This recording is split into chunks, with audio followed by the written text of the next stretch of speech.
Now, another aspect of the role that the operating system plays in an embedded system is with regard to power management, right?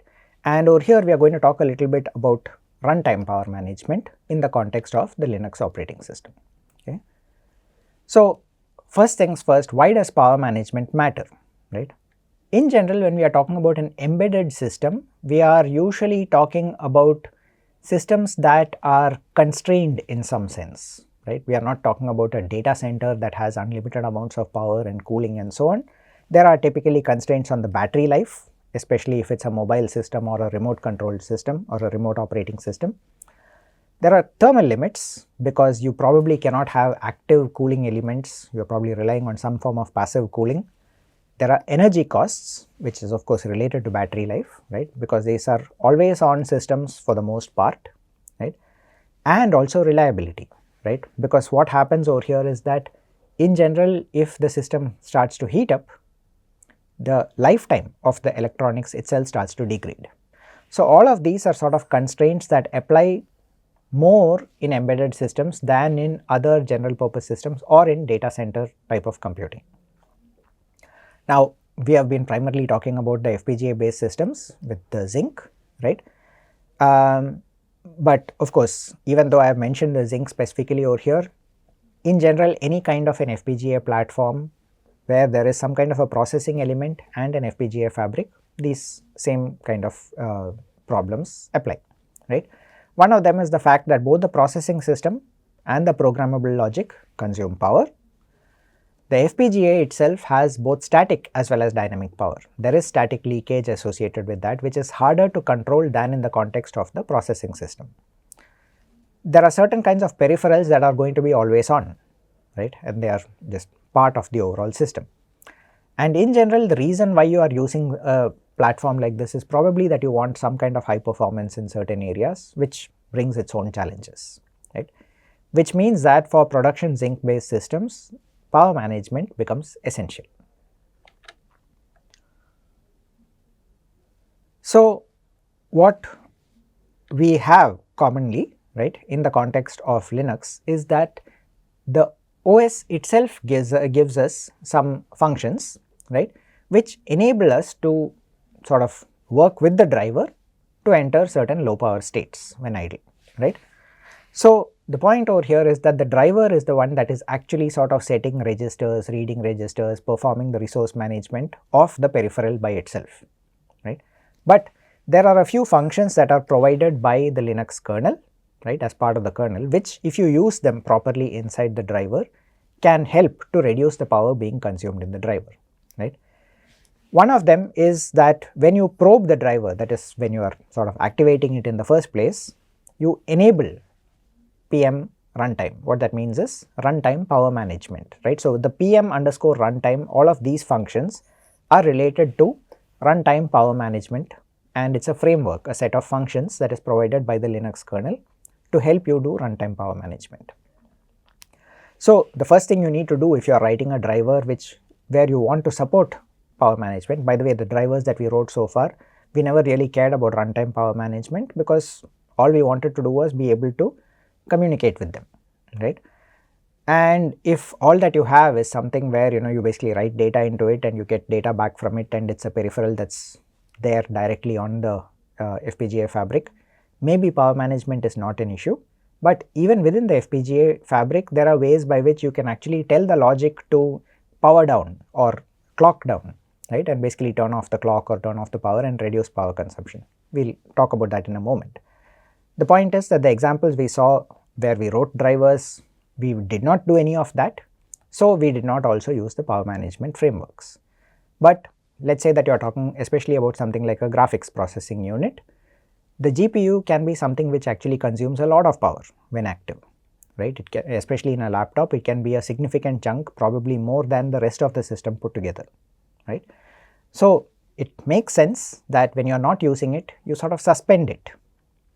What that means is you literally turn off the clocks, if possible you turn off the power, but you have some way by which you can wake it up if necessary. The first step towards that is when you activate the driver, you sort of in the probe function, you basically enable the runtime power management framework. Now, what that means is that the kernel will actually alert the driver, or will be able to sort of keep track.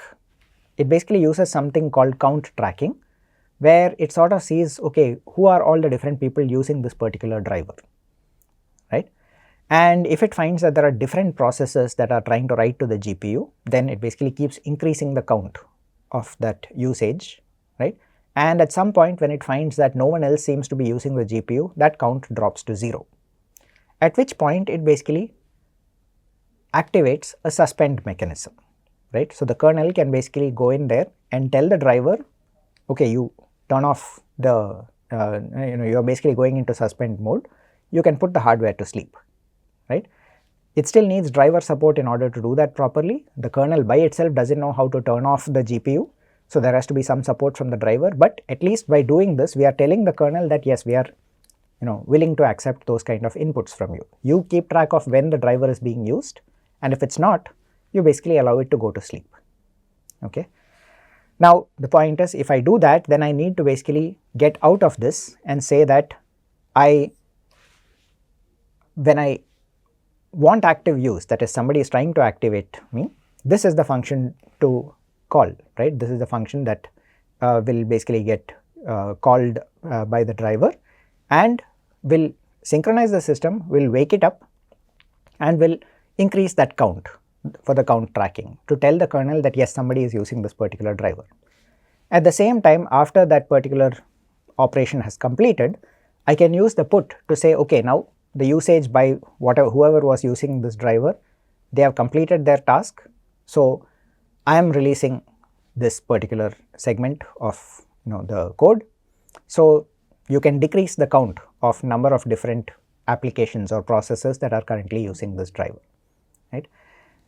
And of course, finally we also have yet another function which basically says, when I'm removing the driver, that is, I'm completely either shutting down the system or I just don't want to use that particular device anymore, I can completely disable power management at runtime for that particular device, which is, of course, along with that I'm also turning off the driver itself, right? But it's telling the kernel that you no longer need to keep track of this particular device. But these two things, right, the active get sync and the put, are useful in order to sort of activate and deactivate the driver. And what happens is that the kernel in turn sort of, I can give it a certain set of power management operations. One of them is, what should I do when I am ready to suspend a particular device, and what should I do when I want to resume. As you can see over here, right, when somebody is sort of trying to activate a particular driver, right, they are going to call the get sync, which means that I will need to basically power up and restore whatever state is needed in order to become active. But after all the other users have called the put and basically said, okay, I'm not using it, I'm not using it, I'm not using it, no one's using it, I might as well suspend. So the kernel, what it does is, it basically keeps track of who's using a particular driver or a particular device, and if it finds that this particular device is not currently being used by anyone and can be suspended, it will call this function runtime suspend. Now why is that important? Because let's say that I actually have a GPU or some other peripheral of my own, the kernel by itself doesn't know how to put that device to sleep. What it needs to do is to call the driver, and the driver should have the functionality which perhaps says, okay, write into this particular register in order to turn off the clocks or to reduce the clocks to a lower rate, right? So all that information has to be coded into the driver itself. So by setting up these functions in the driver, providing that information to the kernel, and then activating power management at runtime in the kernel, we can actually get considerable savings in terms of individual devices.